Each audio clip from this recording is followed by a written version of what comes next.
Hello everyone. आज हम लोग पढ़ने जा रहे हैं क्लास 6 का चैप्टर नंबर 2 जिसका नाम है बचपन। बचपन में जो लेखिका है उनका नाम है कृष्णा सौमित्री। वो अपने बचपन के बारे में बता रही है और अपने बचपन से हमारे बचपन को कंपेयर कर रही है कि जैसे कि अभी की जो बचपन है आप लोग की उससे अपने बचपन के समय को कंपेयर करती है। चलो पढ़ते हैं। मैं तुम्हें अपने बचपन की ओर ले जाऊंगी। मैं तुमसे कुछ इतनी बड़ी हूँ कि तुम्हारी दादी भी हो सकती हूँ, तुम्हारी नानी भी, और बड़ी बुआ भी, और बड़ी मौसी भी। परिवार में मुझे सभी लोग जीजी कह के पुकारते हैं। वो इतनी बड़ी है कि मतलब हम लोग की नानी भी लग सकती है, दादी भी ले सकती है, बुआ जी भी ले सकते हैं, क्योंकि वो फैमिली में अपने सबसे बड़ी हैं और सब उनको जीजी मतलब दीदी कह के पुकारते हैं। सबकी वो सबसे बड़ी बहन है। हाँ, मैं इन दिनों कुछ बड़ा यानी कि उम्र में सियाना महसूस करने लगी हूँ, शायद इसलिए कि पिछली शताब्दी में पैदा हुई हूँ। मतलब अभी वो उम्र में सबसे बड़ी महसूस करने लगी है क्योंकि वहाँ उन लोग का जनरेशन गैप है। हम लोग का जैसे जनरेशन गैप है ना, एक पीढ़ी से दूसरी पीढ़ी का जनरेशन, इसलिए वो अपने आप को बड़े फील करने लगी है। मेरे पहनावे ओढ़ने में काफ़ी बदलाव आए हैं। पहले मैं रंग बिरंगे कपड़े पहनते रहती हूँ, जैसे कि नीला, जामुनी, ग्रे, काला, चॉकलेट। अब मन कुछ ऐसा करता है कि सफ़ेद पहनो। पहले वो क्या करती, जब वो छोटी थी ना, तो क्या कहती थी कि कलरफुल कपड़ा पहनती थी, हर कलर का, डार्क डार्क कलर का। लेकिन अब क्या होता है कि अब वो उनका हमेशा मन करता है कि हल्का लाइट कलर पहने, जैसे कि सफ़ेद पहनो। गहरा कलर पहनने का मन नहीं करता, गहरे नहीं, हल्के रंग। मैं पिछले दशकों में तरह तरह के पोशाकें पहनी हैं। पहले फ्रॉक, फिर निक्कर वाकर, स्कर्ट, लहंगे, गरारे, अब चूड़ीदार और घेरेदार कुर्ते। जब वो पहले क्या पहनती थी, पहले फ्रॉक भी पहनी हुई है, निक्कर वाकर मतलब एक शर्ट पैंट जैसा होता है ना, वो पहले का कपड़ा होता था, निक्कर वाकर। और स्कर्ट भी पहनती थी, लहंगा भी पहनी, गरारा भी पहनी हुई है ना। लेकिन अब क्या पहनती है, वो चूड़ीदार पहनती है और घेरेदार कुर्ते पहनती है। अब उनको वही पसंद है। बचपन के कुछ फ्रॉक मुझे अभी तक याद हैं। हल्की नीली पीली घेरा वाली फ्रॉक, गोल कॉलर और बाजू पर गोल कफ। एक हल्की गुलाबी रंग का बारीक चुन्नटों वाला घेरेदार फ्रॉक, नीचे गुलाबी रंग का फ्रिल, मतलब वो जो होता है ना घेरादार, मतलब चुन्नट वाला फ्रॉक होता है, चुन चुन करके अब डिज़ाइन निकला ना साड़ी वगैरह में, उसी टाइप का पहले वैसे फ्रॉक में आता था। और नीचे क्या था, गुलाबी रंग का ये था, फील था। उन दिनों फ्रॉक के ऊपर की जेब में रुमाल और बालों में इतराने रंग बिरंगे रिबन का चलन था, है ना। उसमें बालों में ना रबर बैंड से ज़्यादा सब कोई क्या करता था, कलरफुल रिबन लगाया करता था। लेमन कलर लेमन कलर का जो होता ना, बड़े प्लेटों वाले गर्म फ्रॉक, उसके नीचे फर टंगी थी। एक तो लेखक के पास एक लेमन कलर का फ्रॉक था जिसके नीचे में फर टंगी हुई थी। 2 ट्यूनिक भी याद है, एक चॉकलेट रंग का और अंदर में कोटी प्याजी, दूसरा ग्रे कलर का जिसके साथ सफ़ेद कोटी। एक ट्यूनिक थे, ट्यूनिक होता है ना कि 2 कलर का मिक्सअप में रहता है ट्यूनिक। और एक तो उनके पास 2 था, एक तो चॉकलेट रंग का ट्यूनिक था जिसके अंदर की कोटी जो था ना ऑनियन कलर में, प्याजी कलर में था, और दूसरा जो ग्रे कलर का था उसके साथ सफ़ेद रंग की कोटी थी। ओवरकोट जैसे लोग बोलते हैं ना अभी, ओवरकोट, तो वही कोटी बोलते हैं। बसंत, मुझे अपने मौजों और बसंत के टाइम मतलब ठंडा का जो टाइम होता है ना उसके बारे में बात करती है, बसंत ऋतु के समय का। मुझे अपने मोजों और स्टाइनिंग भी याद है। उनके जो मोजे और स्टाइनिंग थे ना वो भी याद है उनको।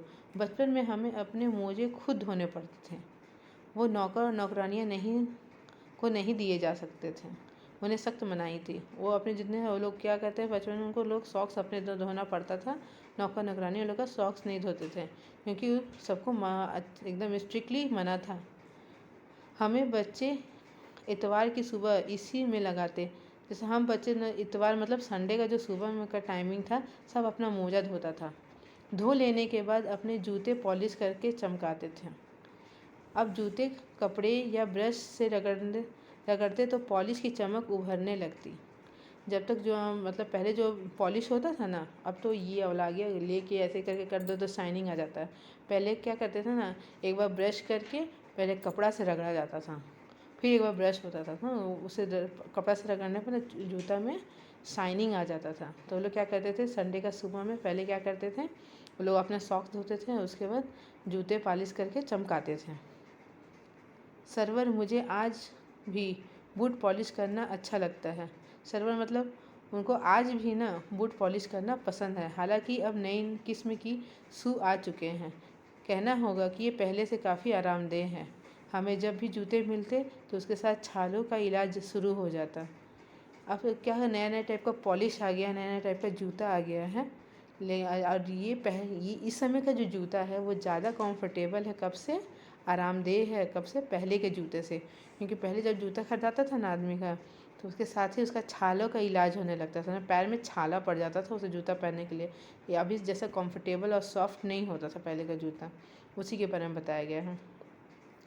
जब कभी लंबे सैर पर निकलते अपने पास रुई ज़रूर रखते। जूता लगा तो रुई मोजे के अंदर। हाँ, तुम्हारे बचपन में तो फ़र्क हो चुका है। अब क्या होता था, जब भी वो बाहर निकलते थे लोग तो रुई हमेशा साथ में लेके निकलते थे। मैं जूता में लगा देते थे ताकि ना वो पैर को काटे नहीं। अरे अब क्या है, अब तो कंफर्टेबल जूता मिलता है, पैर को काटने का दिक्कतें नहीं रहता है।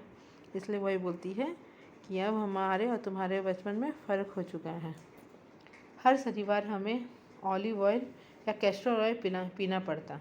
हर सैटरडे को उन लोग को ऑलिव ऑयल और कैस्टर ऑयल पीना पड़ता था। यह एक मुश्किल काम था। शनिवार को सुबह से ही नाक में इसकी गंध आने लगती थी। छोटी शीशी के गिलास जिन पर ठीक सुराख के लिए निशान पड़े रहते थे, उन्हें देखते ही मितली होने लगती थी। जो कैस्टर ऑयल था, ऑलिव ऑयल का जो शीशी था, उसमें मतलब एक एक आदमी को कितना देना चाहिए उसका ये लगा रहता था कि इससे ज़्यादा इतना इतना आदमी को इतना इतना पीना है। और इसका गंध इतना भयंकर होता था ना कि इन लोगों को क्या लगता था, जैसे कि उल्टी आने से पहले नहीं होता है अजीब सा, वैसा होने लगता था। वो इसको बोलते हैं मितली आने लगती थी।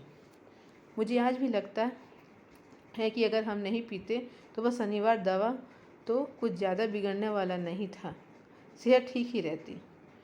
लेखक को लगता है उस समय के सबको हम लोग को कैस्टर ऑयल पिलाता था, लेकिन अगर नहीं भी पीते तब भी हम लोग का तबीयत ख़राब नहीं होता, हम लोग ठीक ही होता, उसको पीने से कोई बहुत ज़्यादा फ़र्क नहीं पड़ता है।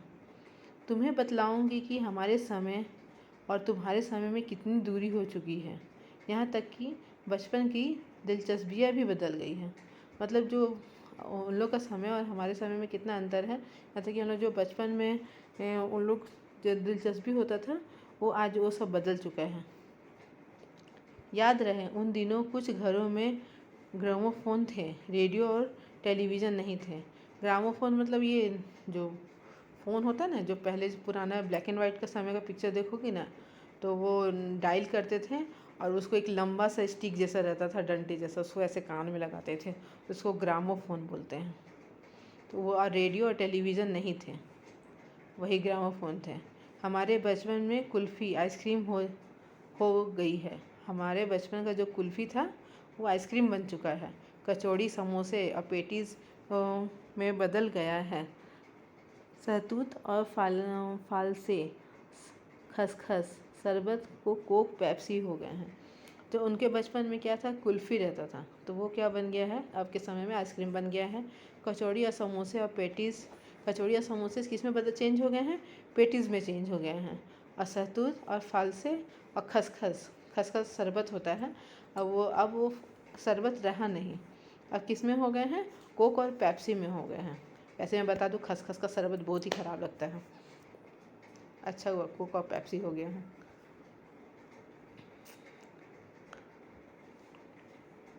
उन दिनों कोक नहीं, लेमनेट और विमटो मिलते थे, है ना। कोको कोला नहीं मिलता था, कोक नहीं मिलता था, लेमनेट और विमटो मिलते थे। शिमला और नई दिल्ली में बड़े हुए बच्चे को बेगर्स और ड्यूकोस रेस्तरां की चॉकलेट और पेस्ट्री का मज़ा देने वाली होती थी। जो शिमला में और दिल्ली में पढ़े हुए बच्चे थे, उनके बेगर्स जो होते थे ना, वो बेगस और डेविको, है ना, वो चॉकलेट के बराबर होते थे। चॉकलेट और पेस्ट्री के बराबर का मज़ा अभी का समय का जो चॉकलेट और पेस्ट्री इतना बच्चा लोग को फेवरेट है, उस समय बच्चा लोग को क्या फेवरेट था, वेगस और डिविको, ठीक ना। हम भाई बहन की ड्यूटी लगती कि शिमला मॉल में से ब्राउन ब्रेड लाने की। अब वो जो है ना वेगस वगैरह खाने के लिए, तो भाई बहन की ड्यूटी लगा रहता था शिमला में ना जाके शिमला का जो बगल में उन लोग का मॉल था, जो उनके घर के पास ही था, तो वहाँ पर वो ब्राउन ब्रेड मिलता था। वहाँ पर तो तुम जाओ, आज तुम जाओगे, कल में तुम जाओगे, ऐसे करके सबकी ड्यूटी लगा रहता था। हमारा घर मॉल से ज़्यादा दूर नहीं था। एक छोटी सी चढ़ाई और गिरजा मैदान पहुँच जाते। एक छोटी सी मतलब चढ़ाई रहता था, ऊंचा रोड रहता था, और हम लोग गिरजा मैदान पहुँच जाते थे। वो लोग वहाँ से उतरते उतरते और मॉल पर जैसे ही वो लोग चढ़ते थे फिर डाउन होते थे तो मॉल आ जाता था। कन्फेक्शनरी काउंटर पर तरह तरह की पेस्ट्री और चॉकलेट की खुशबू मन भावनी। तो जो जहाँ पर बिल काटते हैं वो काउंटर पर, वो जब अभी भी बिग मॉल में अगर चाहे इसमें जाओगे, तो जब उस रास्ता से जब काउंटर के रास्ते से बिलिंग होने जाता है ना, तो वहाँ पर अभी भी आइसक्रीम, पेस्ट्री ये सब बिक्री रहता, ताकि वो क्या होता है बच्चे लोग खाते हैं। वो उस समय भी ये चीज़ था, तो काउंटर की तरफ पेस्ट्री और चॉकलेट की लगा रहता था, जिसका खुशबू से बच्चा लोग को मन करता था कि जाके ले लें। हमें हफ्ते में एक बार चॉकलेट खरीदने की छूट थी। सबसे ज़्यादा मेरे पास ही चॉकलेट और टॉफ़ी का स्टॉक रहता था। मैं चॉकलेट लेके खड़े खड़े कभी ना खाती, घर लौटकर साइड बोर्ड पर रख देती और रात में खाने के बाद बिस्तर पर लेटकर मज़ा लेके खाती। ना गजब का पेशेंस है ना। हम लोग क्या तुरंत चॉकलेट, अभी के हम लोग क्या करते हैं, तुरंत बाजार दुकान से चॉकलेट लाए, तुरंत फाड़ा, तुरंत रास्ता में आते आते ख़त्म हो गया। लेकिन वो लेखिका ऐसे नहीं करती थी। वो लेके आती थी, अपना चॉकलेट को रखती थी, रात भर इंतज़ार करती थी, और फिर उसके बाद रात में खाने के बाद फिर उसको खा के मज़ा लेके सोती थी बिस्तर में लेके। शिमला में कॉफल भी ज़्यादा बहुत याद आते थे। खट्टे मीठे, एकदम लाल, कुछ गुलाबी, रस भरी कमसल सोच के ही मुंह में पानी भर जाते हैं। जो शिमला में कॉफल होता है, कॉफल कोई खाने का चीज़ होता है जो खट्टा मीठा रहता है और लाल रंग का होता है, लाल और कुछ गुलाबी में होता है, एकदम रस भरा रहता है, तो उनको बहुत ही पसंद था। इसलिए उनको अभी भी वो उसके बारे में सोचती है ना तो मुंह में पानी आ जाता है। चेस्टनट एक और गजब की चीज़, आग पर भूने जाते थे और फिर छिलके उतार के मुंह में। जो चेस्टनट नट था वो एक तो गजब का चीज़ है। उसको क्या कहते हैं, पहले आग में भूना जाता था और फिर उसका छिलके उतार के और लोग खा लेते थे। चना जोर गरम और अनारदाने का चूर्ण। हाँ, चने जोर गरम की पुड़िया जो तब थी वह अब भी नज़र आती है। पुराने कागज़ों की बनाई हुई यह पुड़िया में नीरा हाथ का कमाल है। नीचे से तिरछी लपेटते हुए ऊपर को यानी चौड़ी सी चने आसानी से हथेली पर पहुंच जाते हैं। एक वक्त था जब फिल्म का गाना चना जोर गरम बाबू में लाया मज़ेदार चना जोर गरम कुछ दिनों स्कूल के हर बच्चे को आता था। चना जोर गरम वो आज भी हम लोग को मिलता है। चना जोर गरम वो कागज़ की पुड़िया में लपेट के देता है ना, कोन बना के, उसी को बोली। तो वही कोन का तारीफ़ कर रही है कि नीचे से एकदम पतला रहता है पकड़ने के लिए, और ऊपर से एकदम चना निकालने के लिए खूब सुंदर से कि हाथ भी उलझ जाए और चना को निकलने में दिक्कत भी ना हो, इतना सुंदर से वो कोन को बनाया जाता है। और वो आज भी बिक्री होता है ना। एक वही चीज़ है जो पिछले ज़माना से अभी तक उनको बिक्री देखी है, कि वही सेम चीज़ बिक्री होता है ना। और चना जोर गरम उस समय एक तो पिक्चर आया था, हेमा मालिनी थी वो पिक्चर में, तो वो पिक्चर का गाना था चना जोर गरम, तो वो हर बच्चे को आता था चना जोर गरम। कुछ बच्चे पुड़िया पर तेज मसाला बुरकवाते पूरा गिरजा मैदान घूमते तक यह पुड़िया चलती।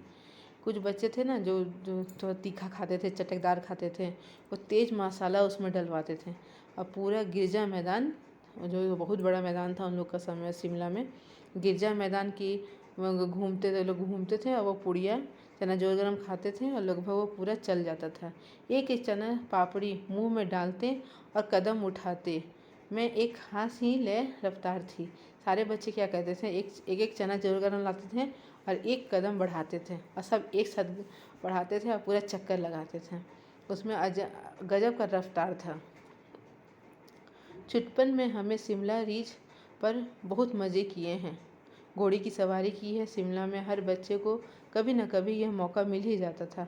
छुटपन मतलब हम लोग जब छोटे थे तब का बारे में बताइए। हम लोग जब छोटे थे तो वो क्या किए, खूब घोड़े की सवारी की है ना। शिमला में हर बच्चा, शिमला में बहुत सारे घोड़े होते हैं, इसलिए लगभग हर बच्चा क्या करता है ना कि वो लोग घोड़सवारी का उन लोग को मौका मिल ही जाता है। बसंत ऋतु के बारे में बता रही है ना। हम जाने क्यों घोड़े को कुछ कमतर करके समझते थे, उन पर हंसते थे। मतलब वो लोग क्या करते थे ना, घोड़े को थोड़ा सा वो लोग को थोड़ा सा कमतर, मतलब उनका थोड़ा सा घोड़ा बोल के नहीं, उनका थोड़ा सा स्टैंडर्ड कम करके समझती थी, है ना। और उन पर हंसते रहती थी, मतलब वो घोड़ा का मजाक उड़ाते रहती थी। ननिहाल के घोड़े बहुत हुष्ट पुष्ट और खूबसूरत थे। उनकी बात फिर कभी। जो उनके नानी घर के घोड़े थे और जो उनके दादी घर के घोड़े थे, दोनों में अंतर था। उनके नानी घर के घोड़े मोटे तगड़े सुंदर रहते थे, पुष्ट पुष्ट रहते थे। और इनके दादी घर के घोड़े क्या थे, कमतर थे, मतलब उनसे थोड़ा सा दुबले पतले रहते थे, इसलिए उन लोग को उतना वो लोग को ये नहीं देती थी। वो अपने नानी घर के घोड़े से उसको कम समझती थी, इसलिए उस पर हंसती रहती थी। उनकी बात फिर कभी, उनके बाद फिर बाद में करेगा ननिहाल के घोड़े के बारे में। शाम को रंग बिरंगे गुब्बारे सामने जाखू का पहाड़, ऊंचा चर्च की घंटियां बजती तो दूर दूर तक गूंज फैल जाती। शाम को रंग बिरंगे गुब्बारे सामने कौन था, जाखू का पहाड़ था और एक ऊंचा चर्च था। चर्च की जब घंटी बजता था ना, जाखू के पहाड़ पर चर्च था, चर्च की जब घंटी बजता था तो उनकी गूंज दूर दूर तक फैलती थी। लगता था संगीत से प्रभु यीशु स्वयं यह कर रहे हैं कि सामने आकाश पर सूर्यास्त हो रहा है। गुलाबी सुनहरी धारियाँ नीचे आसमान तक फैल रही है। दूर दूर तक फैले पहाड़ों की मुखड़ों पर गहराने लगे हैं। देखते देखते बत्तियाँ टिमटिमाने लगी। रिज पर की रौनक, मॉल की दुकान की चमक को भी क्या कहने। स्कैंडल पॉइंट की भीड़ के उभरता कोलाहल। जो ये होता था ना, जो सामने जब चर्च की घंटी जब शाम को बजता था, उस समय का बता रही है। उस समय दृश्य कितना सुंदर रहता था। सामने सूर्यास्त हो रहा था, गुलाबी सुनहरी धारियाँ नीचे आसमान तक फैल रही थी, है ना। और दूर दूर तक पहाड़ों में गहराने लगे थे, मतलब अंधेरा होने लगा था धीरे धीरे। और धीरे धीरे क्या था, अंधेरा होते साथ साथ बत्तियाँ टिमटिमाने लगी थी। रिच पर की रौनक और मॉल, रिच पे की जो वहाँ पर रौनक था, रिच पर उनके गुफाओं रहती थी, जो झील रहती थी, वहाँ की जो रौनक रहता था, और मॉल की दुनिया के जो चमक रहता था, उसका क्या कहने। स्कैंडल पाइट की भीड़, उभरता कोलाहल। सर्वर स्कैंडल पाइट के ठीक सामने उन दिनों एक दुकान हुआ करती थी, है ना। सर्वर जो था वो उस समय स्कैंडल जो पाइट था उसके ठीक नीचे एक दुकान हुआ करता था, जिसके शोरूम में शिमला कालका ट्रेन का मॉडल बना हुआ था। एक दुकान था जिसके शोरूम में क्या था, शिमला कालका ट्रेन का मॉडल बना हुआ था। उनकी पटरियाँ, उस पर खड़ी छोटे छोटे डिब्बे वाली ट्रेन, एक और लाल टीन छत वाला स्टेशन और उसके सिग्नल देता खंबा, थोड़ी थोड़ी दूर पर बनी सुरंगें, उसका पूरा मॉडल था, है ना। जो उनका जो ट्रेन था कलका ट्रेन का, उसका पूरा मॉडल था कि वो कैसे कैसे कहाँ पर रुकता है, और छोटा छोटा डिब्बा और उसका सिग्नल देता था, और उसमें छोटी छोटी सुरंगें, कहाँ कहाँ सुरंगें, सारा चीज़ उसमें बताया हुआ था। पिछली सदी में तेज़ रफ्तार वाली गाड़ी वही थी जो कालका ट्रेन थी। शिमला से जो निकलती थी कालका ट्रेन, वो पिछले सदी की सबसे ट्रेन, मतलब अभी हम लोग जो राजधानी बोलते हैं ना सबसे तेज़, वैसा कालका ट्रेन था जो शिमला की सबसे तेज़ रफ्तार वाली गाड़ी थी। कभी कभी हवाई जहाज़ भी देखने को मिलता था। दिल्ली में जब भी उनकी आवाज़ आती, बच्चे उन्हें देखने बाहर दौड़ते।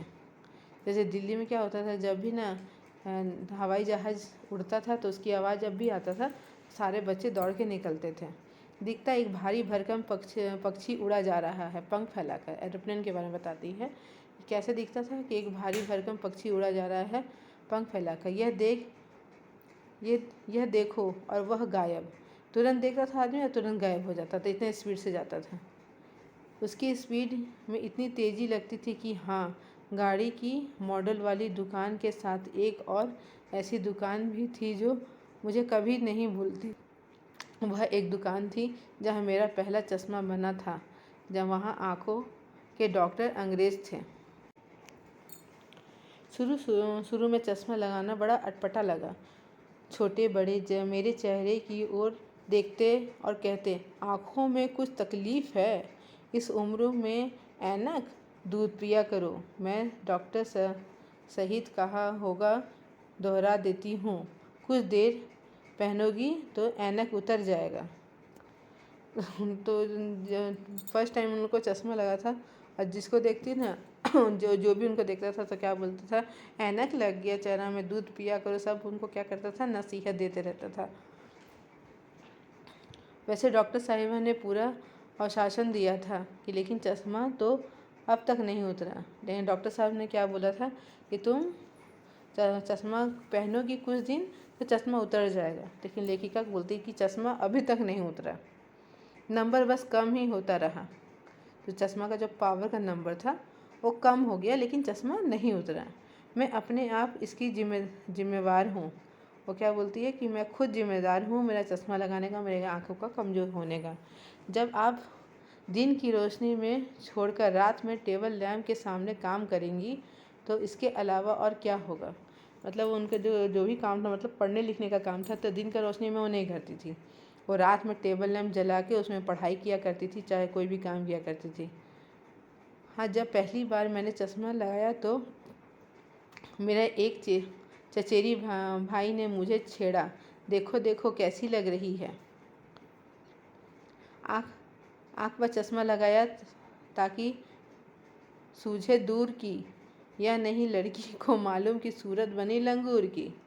उसका चचेरा भाई था, वो बोला कि आँख में चश्मा लगाया ताकि सूझे बड़ी दूर की, मतलब उनको दूर का आँख कमज़ोर था ना, तो मजाक उड़ा के बोलता था कि आँख में चश्मा लगाया है कि दूर की सूझने लगे।